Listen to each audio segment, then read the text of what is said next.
Hi, I'm Annie Botticelli, and welcome to my June 2019 horoscope report for you.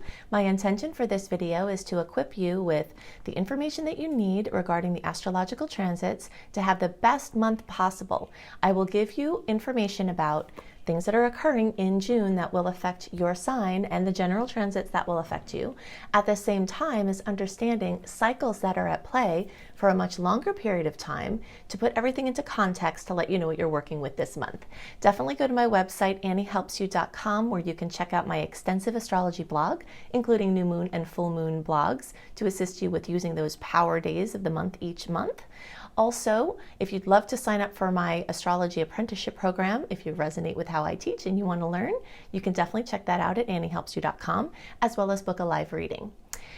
If you are looking to transform your life, check out my book, Radical Prayer, Transform Your Life and the World in 28 Days. It's a wonderful little affirmation prayer book that is super powerful and positive to help uplift you. So you can check that out on Amazon or at radicalprayerbook.com. So what's going on for you this month? I'm going to go into the details for your sign. I'm going to also pop in at some point the astrology charts that I'm looking at, so I can show you for the early, middle, and late degree placements, depending on where you are in the sign, how there could be some differences and what things are the same for every member of the sign. And also we'll talk about the general transits that will absolutely be affecting you and how you can best use those energies. So let's see what's going on for your sign now. Hello Capricorn friends, welcome to my June 2019 horoscope report for you. We've got jolting dramas from the eclipses likely to come in, along with surprise new beginnings that come from the shift in energy away from some things and towards other things. So the areas of life that will be most affected for you all, and I will go into lots more detail about this if you're interested in seeing it, and I will show the charts as to how this shows up for early, middle, and late degree placements as well.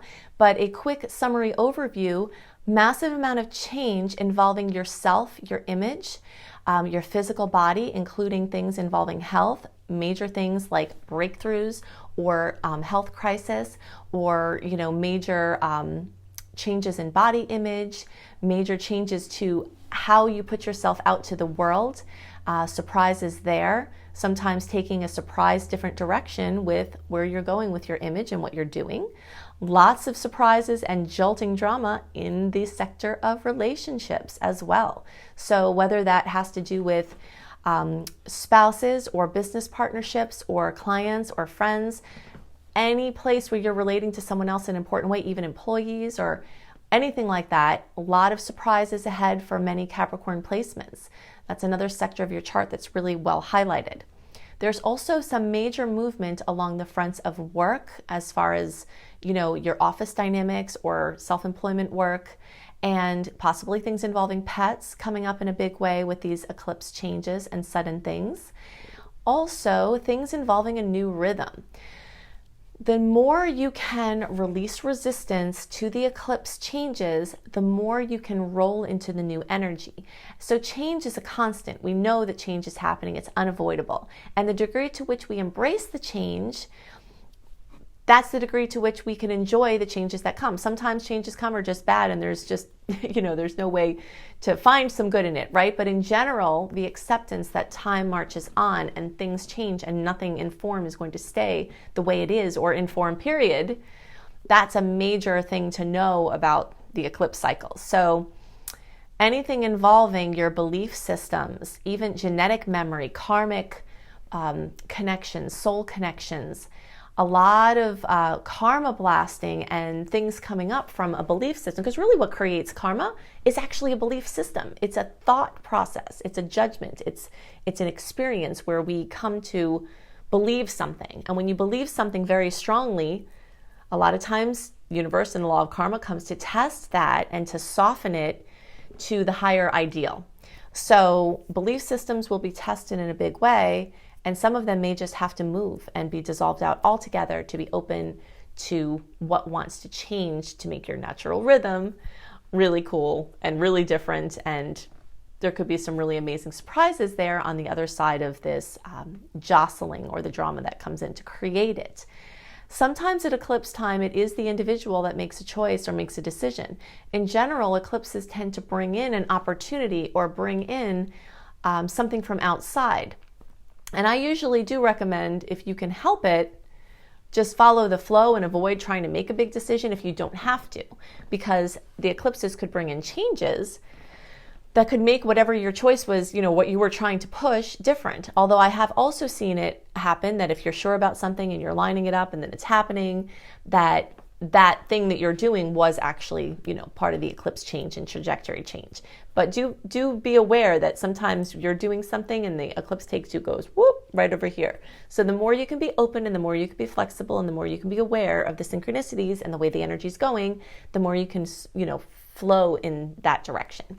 So I want to give you an eclipse tutorial and give you more information about the years before now that this eclipse cycle took place, because they're always rolling around, and then over time they come back. So things that happened in the previous eclipse cycles of this Cancer Capricorn cycle can very well have relevance, and the things that happened in those times could very well have relevance to you now. So I want to talk about those things, and then I'll get the charts up and we'll do a thorough job talking about the houses that are being affected for you and what kind of changes I've tended to see when there are eclipses going on in those areas of life. So I want to give you a little eclipse tutorial, and that will help you to better use the energy that we're going to talk about specifically for your sign as to where the eclipses are hitting. But general understandings of what you do with eclipse energy, how it manifests. I also want to talk about this particular eclipse cycle, the Cancer Capricorn eclipse cycle, and give you a framework for when it's happened before and what kind of things you can expect based on what happened at those times, okay? So, solar eclipses tend to bring in new energy, new opportunities, new directions. There's a solar eclipse on July 2nd, and that's going to be at 10 degrees of Cancer. We'll go into the details about where that's looking for house placement soon, but just in general, it's in the energy of Cancer. Okay, so new beginnings in that energy. The lunar eclipse is happening on July 16th at 24 degrees of Capricorn. Okay, so lunar eclipses tend to bring something to a culmination, like it's been building, and well, now it's arrived, or it can end something, remove something, eclipse something out. So the eclipse energies at the times that the eclipses are strongest, well, because we're in an eclipse cycle for a couple of years at a time. So for instance, from this eclipse cycle, Cancer Capricorn started mid-2018 and runs through mid-2020. So anytime from mid-2018 to mid-2020, anything can happen that's eclipse related. You can have eclipse news nowhere near an eclipse time because there's a storyline that's at play and it's acting in your life. Okay, so you'll see it's a theme that takes place over that time. But when it's eclipse time, the month of the eclipses and the 4 to 6 weeks before and after, so over a course of several months at a time, it's more likely that something will bring this eclipse storyline that's kind of running in the backdrop out into the front in a big dramatic way, in a big notable way, with things that were pending or discussed coming to fruition or coming up to be dealt with. Okay, so now we have that time. So July is the eclipse time, but we can start really getting like heated up hot eclipse energies middle May. And that can also run through, mid-September is like this major eclipse season. So as we're getting closer to July, news is more likely to come in and things will come to a head. Okay, so that's the first thing to know. The second thing to know is that think back to like 2009 to 2011 and think back to 2000 and 2001, because those were the last times that we had the Cancer Capricorn eclipse cycle. So you can think about the themes that have been going on since mid-2018. Think about what happened 2009, 2011. Think about what happened in 2000, 2001, and those are the kind of themes that are likely to come up again. Now, I know I'm going to get this question, so I'm just going to address this here. Yes, we did have the credit, housing, financial debacle of the century in that time frame of 2008, 2009, 2010, like around there. There was quite a lot of strife in a lot of sectors, and many people had dramatic losses of house, home, work, things like that. So is it possible that those energies are going to come back in again? Yes, absolutely.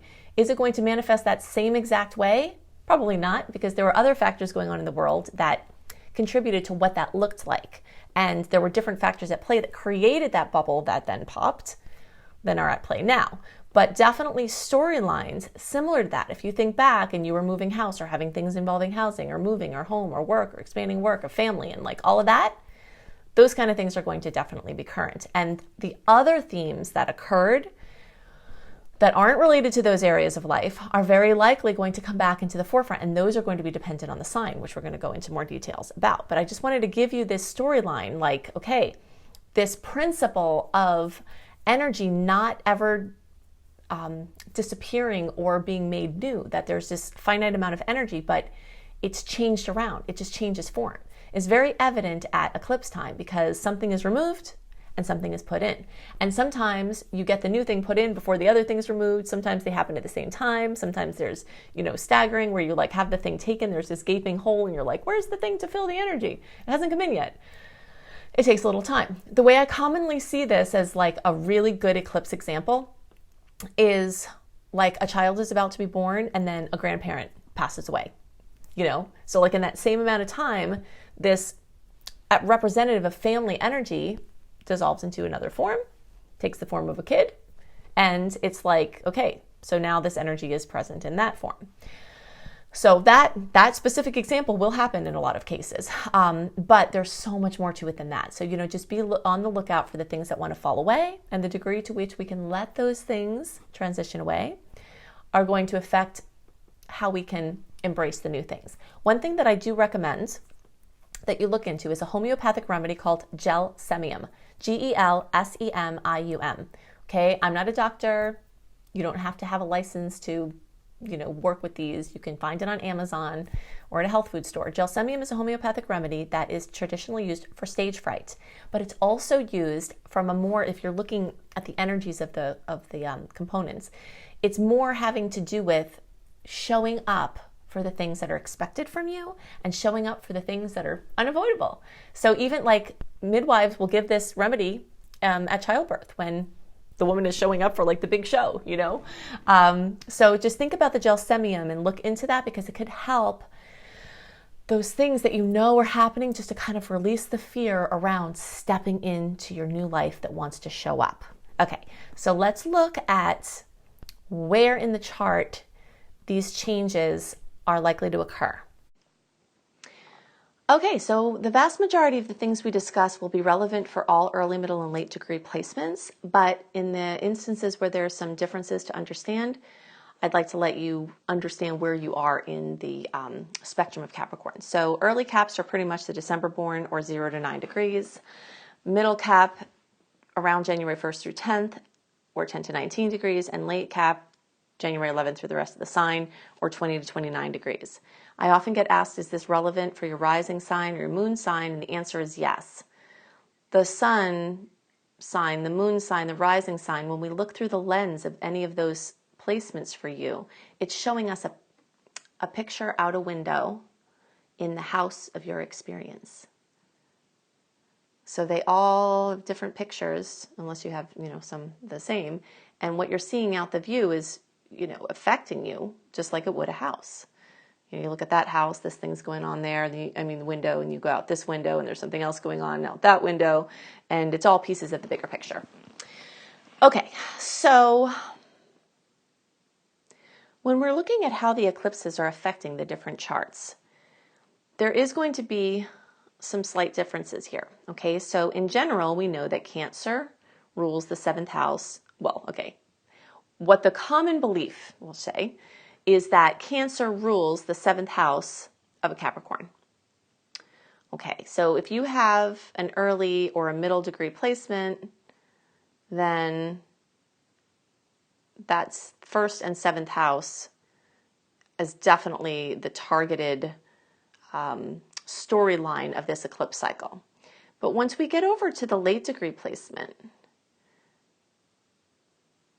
you can see that for the later degree placement, because in the later degree chart, everything shifts over this way. Okay, you can see like this stuff here in the middle degree chart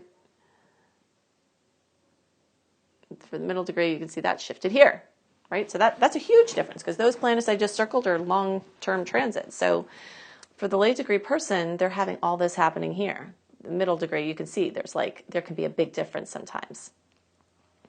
So for a late degree placement, you will have the 7th and 1st house polarities as part of this whole eclipse cycle between 2018 and 2020. So definitely you listen when I'm talking about the themes that come up from that for the early and middle that are more prominent for them. They're still going to be relevant for you. But for you, in a big way, the 6th and 12th house is part of this, a huge part of, the main part of the polarity of the eclipse cycle. And for now, this eclipse and the whole cycle between 2018 and 2020. And you middle degree placements, you have both also. So the early degree placements, you're not really dealing with the 6th and 12th as your main storyline. But depending on your early degree placement, some of it could dip in there for you as well. The more you march into early degree, every day into the birthday you have as an early degree person or degree towards 9 degrees, you're getting more and more of some hints of this storyline of the 6th and 12th house. So what we'll do is for the early, we'll call the 1st and 7 the primary theme, with the 6th and 12th, and I'll explain what all this means. I just want to get it established first, okay? And the 6th and 12th is like a secondary. And then the middle is like pretty split, depending on where you are, but pretty split between 2 primary themes of, 1 and 7 and 6 and 12.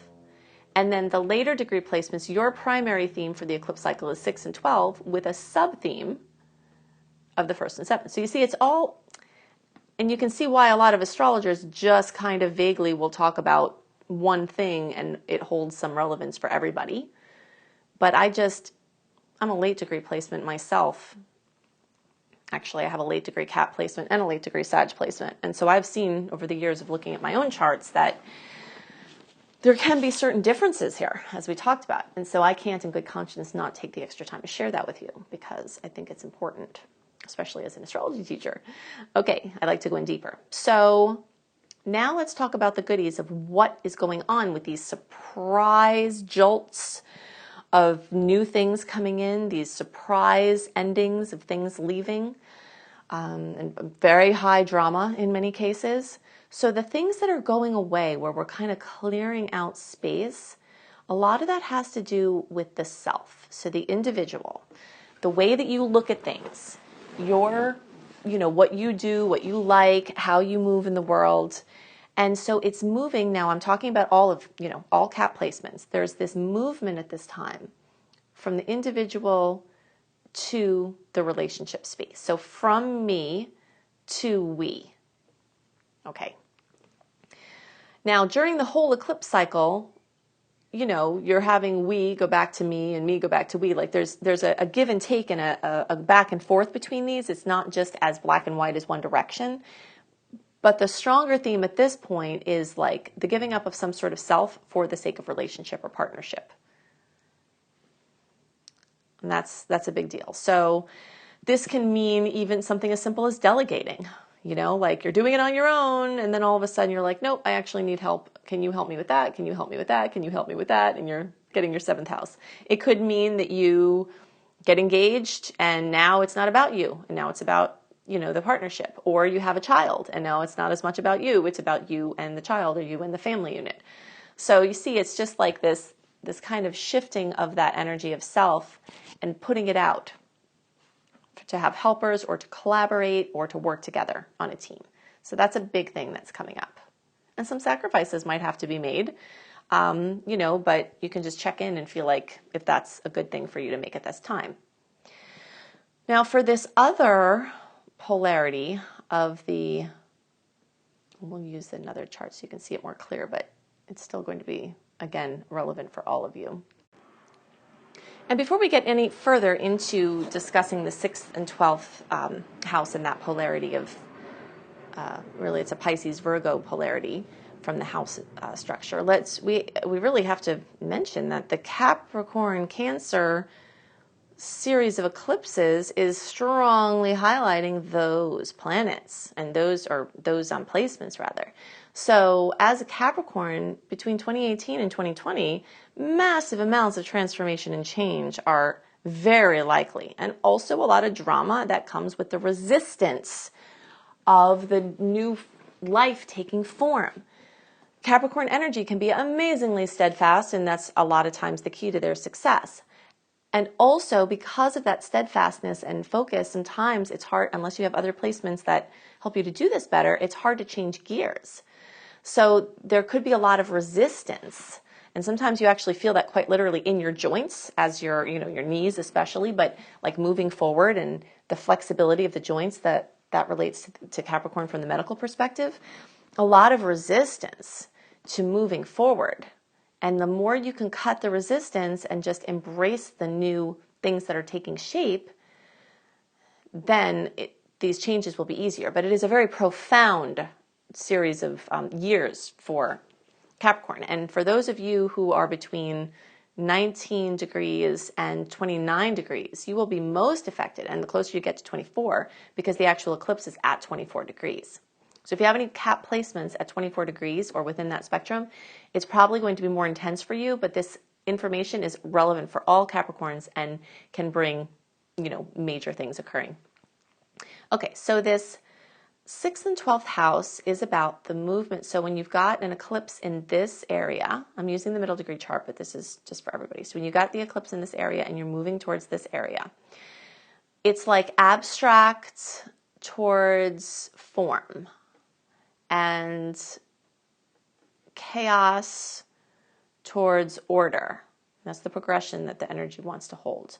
It's the abyss towards structure. Those are the themes that are coming up. And you can look for the ways in your life that you can allow that or, work towards that. A lot of times the mental space of a person is tested when an eclipse occurs in or near the 12th house. And part of that has to do with the necessity to dissolve out belief systems. There are many ways you can dissolve out belief systems. Sometimes just living through life can help you see things a different way. When you have an experience, then you think, well, gosh, I'm going to see things differently based on what I just experienced. But there are a lot of self-development tools, and you may need them. The more, the better. Maybe certain practitioners can help you. I love past life regression. I love hypnosis. I love emotional freedom technique. I love the presence process by Michael Brown. I love the marriage of spirit, the exercises in section 2 by Leslie Temple Thurston. Anything where you are taking a belief system, EMDR, a trauma therapy that I love, NLP I love, where you're taking a belief system or a trauma trigger around a belief system and it's just dissolving it into a new form. It just eclipses out of the 12th house sector and into more order and structure. Okay, so anything involving health, major health issues or major health breakthroughs or both, anything having to do with from the unseen realm to the seen realm, like making things from the unseen realm manifest, or bringing information from the 12th house arenas, like the lesser known and lesser seen, to where other people can use them, like a usable form. So those of you who are very intuitive and connected to the other planes, bringing in information that's usable for people into like a tangible, helpful format is another way that I see this. And that can be on the ethereal level, or that can just be in any other way. Okay, so those are the things that are most on my mind as far as the, I think, did we talk about this 6th house as being able to have new work, new pets, and a whole new rhythm? So you're like doing things, your whole daily structure and routine, a whole new rhythm. So a rewarding new rhythm, new work, new pets, new health regime, regimens and all of that. Very likely to come in, and sometimes in a surprise way, with the 6th house eclipse energy. Okay, good. Now I think I covered it. Okay, so Now I want to give you more information about the general transits that will definitely be relevant for you. Talk a little bit more about how to navigate around the Mercury retrograde energies that are starting at the end of the month, what you can do with the energy before Mercury starts its thing again, and important dates to note. So we'll go into all that now. I'm calling the theme of the month for all signs for June 2019, dramatic eclipse news and changes. Twice a year we have eclipses, and at that time, radical changes, massive trajectory shifts, major endings, brilliant new beginnings are all more prominent as an experience for us. We are moving along an eclipse cycle of the Cancer Capricorn cycle. So I'm going to go into a lot more details about how that can affect you from the general standpoint. Of course, I've already gone into extensive detail for your sign. In general, this month is full of opportunities to continue moving projects along. The open window that we have that's free and clear from personal planet retrogrades extends until around June 20th. So starting around then, Mercury retrograde pre-shadow period will start making its way deeper and deeper and deeper until the actual retrograde at the beginning of July, and Mercury will be retrograde all of July. So in July, we have 2 eclipses and Mercury retrograde, but in June, we are feeling the effects of Mercury about to go retrograde and the eclipses that haven't happened yet. So every once in a while, I'll have somebody say, why are you talking about this now? That sounds like it should be for July. But as I've just explained to you, the manifestations of astrological transits are not as black and white as they may be presented out of simplicity. But I like to go into the yummy details because these are the things that really, really, really start to help you build your astrological understanding and to use these energies in the best way. Okay, so Mercury retrograde is a time when lots of changes come. Plans that we made often change, shift, or are called into question. Sometimes they actually work out, but there's usually this heavy energy of being called into question. So June maybe a time for planning and pulling things through, especially the first 3 weeks. But there's also going to be this tone towards the end of the month, especially that things that seem like they were set may start to, you're just not sure if they're going to happen. So there's that energy. Plus, coupled with that, eclipses bring big news. So you could be planning on doing this, and then all of a sudden eclipse news comes in and guess what? You're not doing that. That's totally changed. So I always recommend to leave things as flexible as possible and just to be open to the changes that may come. And when you're making agreements and arrangements, just make them knowing that there's a chance they're going to change, because that will help you to have the appropriate relationship with what it is you're working with. In general, this month, these planets in Gemini, lots of energy in Gemini is bringing crazy busyness and dizzying, just kind of options swirling around. Some things will be manifesting as like options gelling, like, okay, there's this and this and this actually happening. But other things will be like, do I do this? Do I do this? Do I do this? Do I do this? Is like a typical Gemini energy. At the same time, Cancer energies are going to be just as strong this month as the Gemini energies and have equal weight. And those are more emotional, nostalgic. So definitely expect high emotion, both from the Cancer energies and the eclipses. Nostalgia, home and family and housing topics get brought right into the forefront. And this is for every sign, because the energy of Cancer is prominent for every sign. These 2 July eclipses that are bringing in these changes, we discussed them quite a lot for your individual sign, but I want to talk about some of the general transit energies. So that has to do with the Cancer Capricorn cycle that started mid-2018 and will go into mid-2020. And so everyone can expect major changes in the areas of home and work, male and female energies, mother and father energies, mother and father responsibilities and roles, our inner world versus our outer world, our emotional space versus our outer space, our childhood versus our adult picture. Those are themes that are going to be brought up into focus for all signs, regardless of what house it's falling into for your specific sign. This general theme, or these general themes, are things that you can expect for the whole time. So as we discussed, there's a quite extended timeline for these eclipses. So between May and even August into September is eclipse season. So radical changes occurring during that time, or during that whole time. So there's an equal amount of positive aspects and challenging aspects this month. And because of that, it's really your attitude, perspective, and inner work that can change, like can tip the scales as to how you experience this month. Okay, so with all things being equal, like, oh, dicey, oh, great. If you're riding the line, how you're seeing things and how you use the things that come in are going to really change how you experience this month. So you have a lot of power in your hands, but it is going to take some work on your part to try to frame the things that are occurring to stay on the positive side. Because if you slip into the victim mode and feel like life is happening to you, it's going to be a lot more difficult to get the gold from this month. I'm going to hit a couple of highlights about some specific dates to note. And if you would like a more detailed written explanation of the dates that have notable transits and what the transits are and what you can expect with that, definitely sign up for my free email newsletter at anniehelpsyou.com. When you sign up for my free email newsletter, you get this general transit overview a month early, written in your inbox so that you can use it for planning purposes and see what days are more stressful and what days are, lighter. I used to go into like a lot of detail about all of these, but I've had many requests to try to shorten my videos, which are already super long and detailed. So in order to reach that objective, definitely sign up for my free email newsletter. I don't send out a ton of email newsletters because I don't like how that feels to get it. So when you sign up for my newsletter, know that you will be treasured and honored and respected. So I'm going to go into, let's see, a few here. June 2nd, like really actually the first several days of the month are my favorite days of the month to do anything important.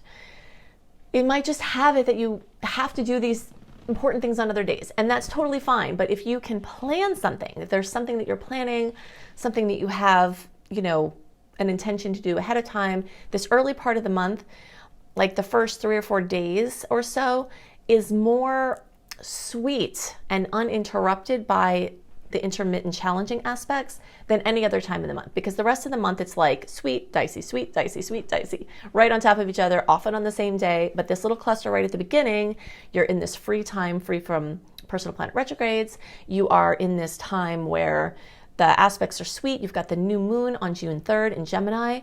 This is a month where a lot of travel opportunities are going to abound because Gemini energy is prominent. New moon in Gemini and full moon in Sagittarius are all things that tend to bring travel and opportunities for expansion and moving around. Okay, so try to do your important things in the beginning of the month if you can help it. Otherwise, I always say intuitively align your actions with the energy that you're experiencing. Because what happens, again, it's like people want to have a black and white answer and say, is this a good day or a bad day? The answer is, we don't know, okay? Because it depends on how you experience it. A lot of these aspects you can feel, even though they're happening on one day, you can feel them up to 5 or a week or longer before they happen. So they're mixing energies, just like mixing flavors in a meal.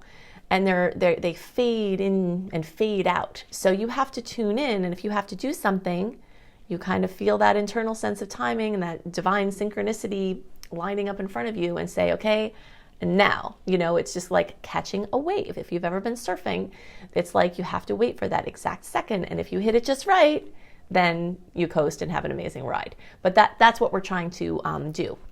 So no astrologer and no horoscope in the world is going to be able to give you all of the answers that you need. You need to tune in, given the information that you're given, and find your own way according to how energy is moving through you, because there could be a transit on a day that's amazing, and in your personal chart, which we can't see from the general chart perspective, you could be having a challenging lineup. So, you just have to follow your flow. Okay, so beginning of the month, awesome. New moon on June 3rd, time to make your new moon wishes. And I have a blog about the new moons and the full moons on my website to help you best use those days. So if you want to see how you can best use your new moon in Gemini wishes, you can do a search for new moon in Gemini Annie. I think if you even just do that on any search, it will come up. That blog will come up. Okay, so we have a lot of stressful aspects this month, oppositions and squares, which are putting pressure on a situation. Okay, so for some people, this could be crunch time to make something happen. For some people, this could be an interference with plans that were made or an interference with certainty that you had. Also, it could be overstimulation and overdoing and overcommitting. So just be really careful there. There are going to be a lot of forces that are working against, encouraging you to overdo at the same time as working against you if you actually do that. Okay, in the middle of the month, this Jupiter square Neptune, that we had this happen in January, we're going to have this happen again in September. In general, this is a time where the odds are more in favor of a disappointment now than a triumph. If you're not, again, listening to this, the best way to describe it is it's your inner limits, finding and setting your inner limits, because Jupiter's expansive energy just wants to go, whoo, expand, expand, expand, expand. And then Neptune throws questions into that, throws, a lack of clarity, throws confusion. So it's like you feel this expansion wanting to come, but you either don't know how to use it, how to do it, or in which way to go, what direction. So definitely try to follow the flow and settle into the new norm of what you've already expanded, rather than trying to continue too much expansion, if possible. This full moon in Sagittarius at almost 26 degrees on June 17th will bring fullness, completion, fruition to all things Sagittarius. So anything involving teaching, learning, international travel or business, different countries, different cultures, different languages, spiritual pursuits, anything involving the church, if you're, whether it's a specific church or just spirituality in general. And a lot of trips or information about trips or gelling of trips could come at this time, or education opportunities. Okay, look out for that whole thing of the overdoing, like I talked about, especially around June 23rd. This could be like where too much of a good thing occurs. When there's an opposition with Venus and Jupiter, or with anything in Jupiter, Jupiter tends to be more benevolent in its opposition form.